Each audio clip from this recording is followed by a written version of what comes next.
Hey guys, it's Misty from the Book Rat, and it's time for my December TBR, which is something. I'm not really sure what I'm going to be reading this month. I know I have things that I probably should read, but December tends to be a chaotic month for most people, myself included. And if the last couple years are anything to judge by, I really won't get much reading done unless it's like pulpy, mass-markety stuff that I can fly through.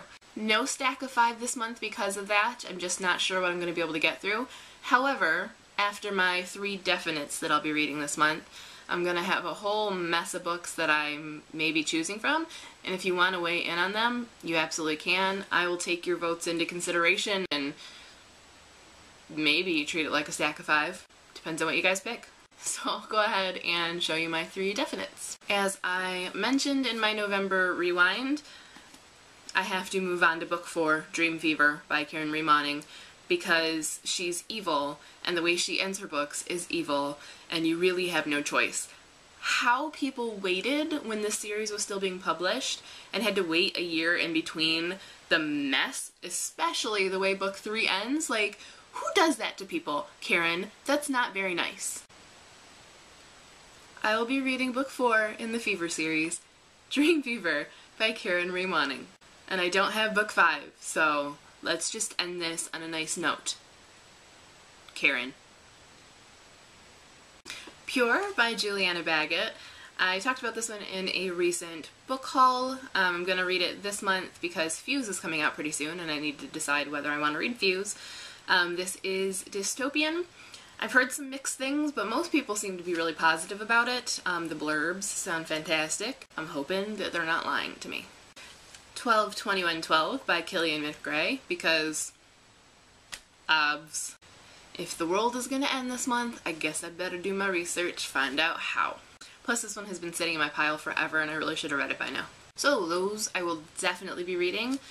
Everything else is just kind of books that I picked that I've been wanting to read, and I'll probably pick from this pile if and when I finish those 3, but I don't know. I might not even pick from this pile. It might just be random picks this month. Or I might do quickie Twitter polls and say, hey guys, read this or this. Because I just feel like that's what December should be, you know? End of the year randomness, just picking things that call my name. So this is the pile that I think I might be picking from. Apt to change at any time. The Believing Game by what I'm hoping is Erin Corrigan, because that's how I've been saying it. I really don't know. This one comes out in December, so I probably should read it now, and it has been kind of calling my name. I keep looking at it in my big stack of books and wanting to pick it up, so probably this one will get read if I have the time. Who knows? Looks good, though. One, if not more, of the Morganville Vampires books.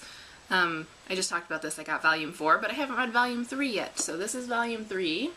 I tend to read these guys in batches, especially because I got them in volumes and they come with 2 books in them. But I've been kind of craving more of the stories lately, especially with the recent release of the last book. It keeps popping up in various feeds and making me want to get back into it. So this one is a likely choice for this month. Frostbite by Rochelle Mead. This is the 2nd Vampire Academy book. I've been wanting to get back into the series for a long time. I liked the first book. And this one is really short, so again, this is kind of a likely choice, but I really don't know. Time and mood are the determining factors this month. Bloodsong by Rhiannon Hart. I have a blog post from Rhiannon, and I started reading it because I intended to read it in November, and I just had to set it to the side because I didn't have time, but I liked what I read so far, and it was quick moving, so I think that I'd probably tear through this pretty quickly, so I'm going to try to come back to it this month, but again, I really don't know. Or I might try one of these books from past stack of 5 participants. Summer and Bird, The Spindlers, Everyday, Defiance, and Monstrous Beauty. They all seem to be pretty popular choices, and they're all kind of calling my name.